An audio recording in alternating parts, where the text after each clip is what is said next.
Zafar Khan to the Zafar Khan. आप लहंदे पंजाब से हैं, थोड़ी पंजाबी में आती। मैं कहना पंजाब है राइट, और हुण भी पंजाब है। मस्जिद मेरी तू क्यों टावें, मैं क्यों तोड़ा मंदिर नूं, आजा दोवें बह के पढ़िए एक दूजे दे अंदर। सदियां वांगू कुछ नहीं जानदा मस्जिदां ते मंदिर दा, लहू ते तेरा मेरा लगना है तेरे मेरे खंजर में। क्या बात। आप ऐसे ऐसे शो लेके आते हैं जो आर्टिस्ट कभी इतनी लाइमलाइट में होते भी नहीं थे कभी, अभी नहीं है, लेकिन उनमें आर्ट भरा हुआ है। लेकिन जो तुसी आर्टिस्ट लेके आने हैं वो कोई फर्क नहीं है, कदी वो लहंदे पंजाब तो होंदे ते कदी वो चढ़दे पंजाब तो होंदे हैं। जी तुसी ये किस तरह ये सुमेल किस तरह बनाते हो? राइट, ते इसका मतलब की है? इसका मतलब है कि दिलां दे तो वंड कदे होई नहीं। The most recently we bringing master Saleem, ठीक है, तो उन्होंने फिर अप्रोच करके, so master Saleem was one of them. तो 2 डेकेड्स के बाद अगर उनको हम यहाँ पे लेके आ रहे हैं, सही बात। वो पंजाब का बहुत बड़ा नाम है। कैलाश खेर साहब ऐसे इंसान हैं कि वो जैसे ही एयरपोर्ट पे उतरे तो लोग तो ऐसे भाग के गए उनकी तरफ, कैलाश जी आ गए, कैलाश जी आ गए। तो उन्होंने कहा हटे हटे हटे, आप में से ज़फ़र खान कौन है?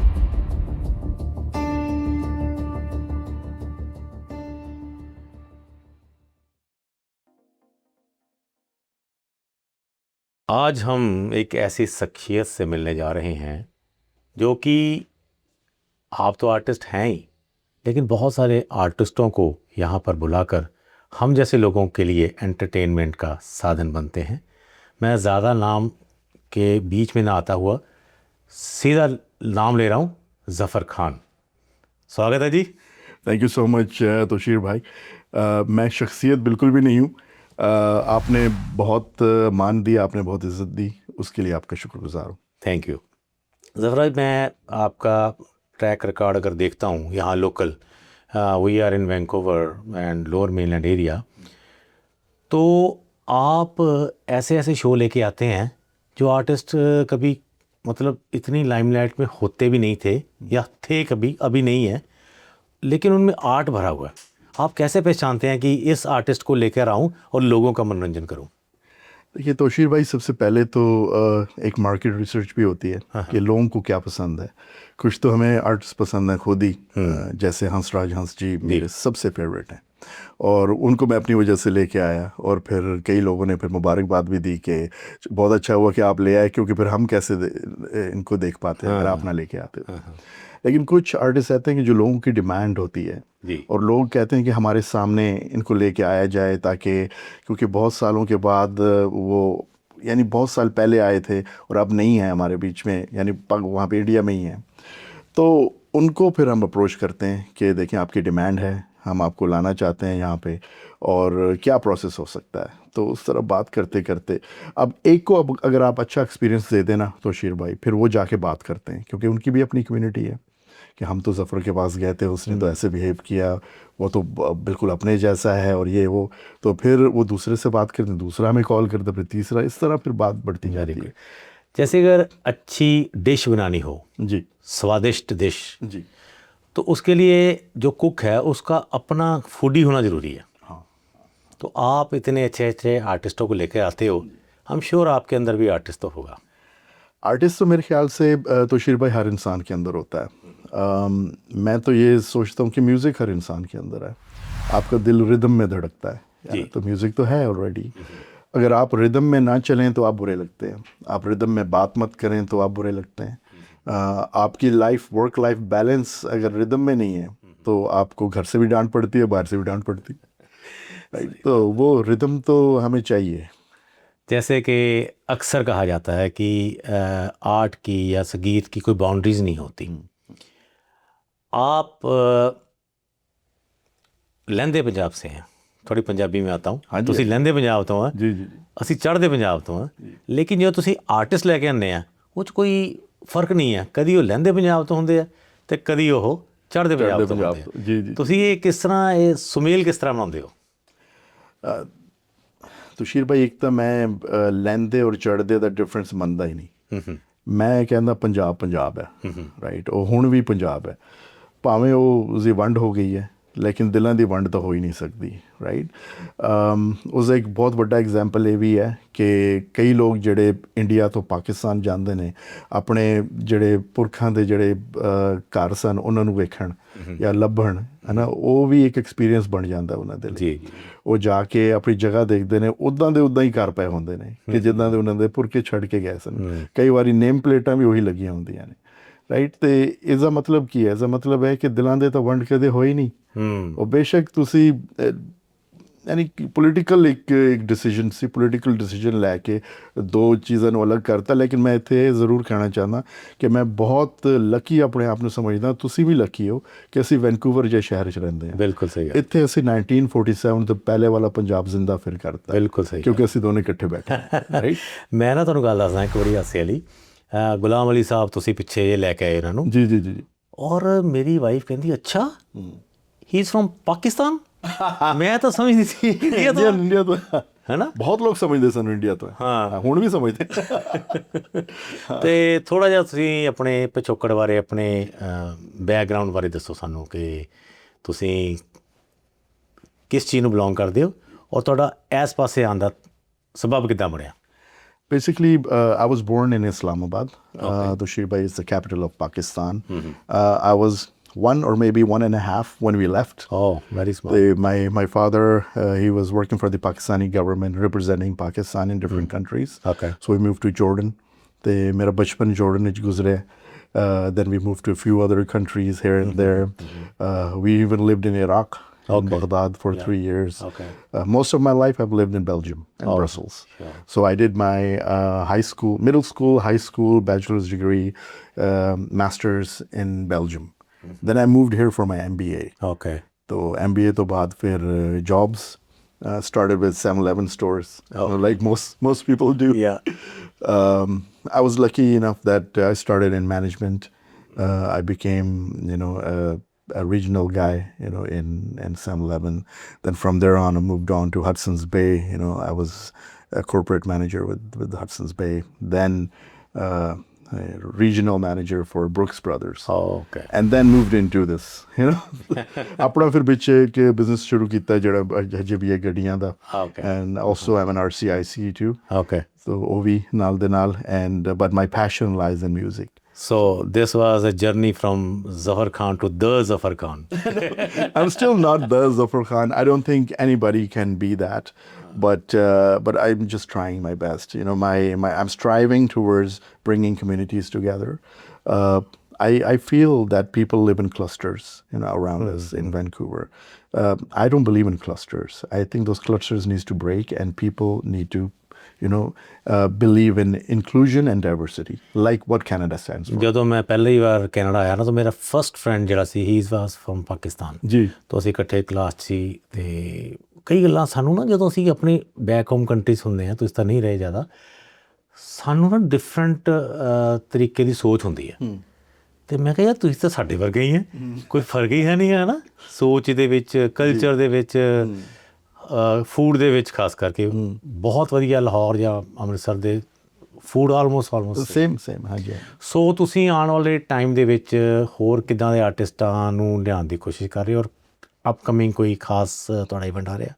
ਜੀ ਤੋਸ਼ੀਰ ਭਾਈ, ਬਹੁਤ ਲੰਬੀ ਲਿਸਟ ਹੈ ਜਿਨ੍ਹਾਂ ਦੇ ਉੱਤੇ ਮੈਂ ਕੰਮ ਕਰ ਰਿਹਾ ਹਾਂ। The most recently we bringing master Salim.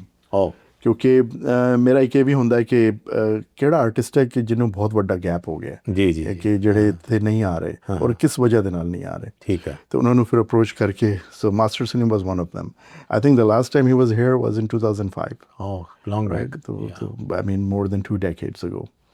तो 2 decades के बाद अगर उनको हम यहाँ पे लेके आ रहे हैं तो इसका ये मतलब है कि लोग बहुत बहुत प्यार देंगे उनको। सही बात। वो पंजाब का बहुत बड़ा नाम है। जी। उनके वालिद उस्ताद पूरन शाह कोटी, तो गुरु, उन्होंने कैसे कैसे लोगों को जन्म दिया बेसिकली म्यूज़िक में। तो हंसराज के वो उस्ताद थे। हंसराज जी जो हैं वो खुद आगे मास्टर सलीम जी के उस्ताद। तो एक बहुत बड़ी, मैं तो कहता हूँ कि पंजाब के जो म्यूजिशियंस हैं वो एक किस्म की एक पूरी बड़ी फैमिली है। बिल्कुल है। और उनमें से वो गुलदस्ता है, कभी कोई फूल ले आते हैं, कभी कोई फूल ले आते हैं। बहुत अच्छी बात है। पिछले कई सालों से आप वाबस्ता होते हैं बहुत सारे आर्टिस्टों के साथ, नाम लिए बगैर आप अपना कोई पर्सनल एक्सपीरियंस बताएं, क्योंकि ये थोड़े से ना एटीट्यूड भी होते हैं, तो आपको कैसे कैसे मुश्किलात का सामना करना पड़ता हुआ या पड़ा, कोई एक आध एग्जांपल हमें बताएं। तो शीर भाई, मुझे जब मैं नया नया इंडस्ट्री में आया ना, मुझे बड़ा डराया गया था कि तुम चल नहीं पाओगे, इनके बड़े एटीट्यूड्स होते हैं और ये होता है वो होता है।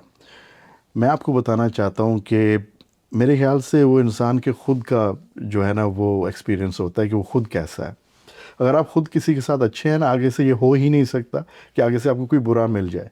ना कि वो, अगर वो खुद बुरा बनना चाहता है आपके साथ, वो अलग बात है, लेकिन आप किसी के साथ अच्छा बिहेव कर रहे हो, कैसे आपके साथ बुरा बिहेव कर सकता है। तो मैं तो बहुत लकी रहा हूँ कि मुझे सब ने प्यार दिया है। कोई ऐसा इंसिडेंट कोई नहीं भी हुआ? ऐसा इंसिडेंट नहीं हुआ कि जिससे मैं कहूँ कि नेगेटिव। आप आतिफ से लेके फिर उसके बाद राहत भाई आए, फिर सबसे ज़्यादा प्यार मुझे कैलाश खेर ने दिया। ओह वाह। कैलाश खेर साहब ऐसे इंसान हैं कि वो जैसे ही एयरपोर्ट पे उतरे, नॉर्मली तो मिलते जुलते हैं, वहाँ इंट्रोडक्शन होता है सब कुछ, क्योंकि चेहरा पहले देखा नहीं होता। तो वो आते ही लोग, अब वो काफ़ी अरसे बाद वो भी आ रहे थे, 2009 में लास्ट टाइम आए थे, फिर लास्ट ईयर हमने बुलाया, तो लोग तो ऐसे भाग के गए उनकी तरफ, कैलाश जी आ गए, कैलाश जी आ गए। तो उन्होंने कहा हटे हटे हटे, आप में से ज़फ़र खान कौन है ना, पहले उन्होंने ये कहा जिससे पैसे ले रहे हैं। कि ज़फ़र खान कौन है। मैं कहा जी मैं हूँ। कहते गले लगो हमारे।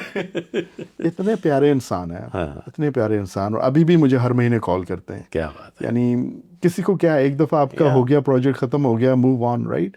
लेकिन कुछ लोग ऐसे हैं बार बार आपके साथ इन टच रहना चाहते हैं, क्योंकि दिल के कोई कनेक्शंस होते हैं। जी। आरिफ लोहार साहब के साथ भी ऐसे ही हुआ, जी। यानी वो भी बड़े इस तरह बड़े अच्छे थे। हंसराज हंस जी से तो दोस्ती हो गई है ना, वो तो बहुत बढ़िया आदमी है, बहुत नफीस आदमी है वो। अच्छा, ये बात है, हम मैंने शुरू में बात की थी, कोई भी इस काम में आने से पहले उसके अंदर एक आर्टिस्ट होता है, और मैंने आपको कहीं पे आपकी शायरी सुनी है। नहीं तो मैं चाहता हूँ कि हमारे जो दर्शक हैं वो आपका कुछ ना कुछ रूप देखें उसका। शायरी शेर तो मुझे आते हैं काफ़ी सारे, पर ख्याल रखना जी। शेर मारोगे, शेर नहीं ना मर जाए कहीं, विधवा, नहीं। शेरनी विधवा ना हो जाए। नहीं, शेरनी नहीं विधवा होती। ये इंटेलेक्चुअल शायरी है। क्या सुनना चाहे, पंजाबी या उर्दू? एक उर्दू एक पंजाबी, मिक्स एंड मैच। चलें ऐसे कर लेते हैं। अल्लामा इकबाल को जानते हैं आप? हाँ जी, सुना मैंने उनको। अल्लामा इकबाल वो शख्सियत हैं जिन्होंने सारे जहाँ से अच्छा हिंदुस्तान हमारा लिखा। क्या? हम बुलबुलें इसकी, ये गुलिस्तान हमारा। क्योंकि जब वो चले गए इस दुनिया से, तो उस वक्त तो पाकिस्तान नहीं था, उस वक्त तो हिंदुस्तान था। सियालकोट में वो पैदा हुए थे, और सियालकोट वो पंजाब का एक किस्म से गढ़ हुआ था, राइट। और वो बॉर्डर करता है दूसरी साइड पे, I think there is Firozpur on the other end. हाँ जी, जी, and this end Kasur and Lahore, Sialkot, all that. तो उनका एक बुक है बाले जिब्रील। बाले जिब्रील में ना दुआया कुछ कलमात हैं, वो ये कहना चाहते हैं बेसिकली कि जो नई जनरेशन है इनको चांस मिलना चाहिए।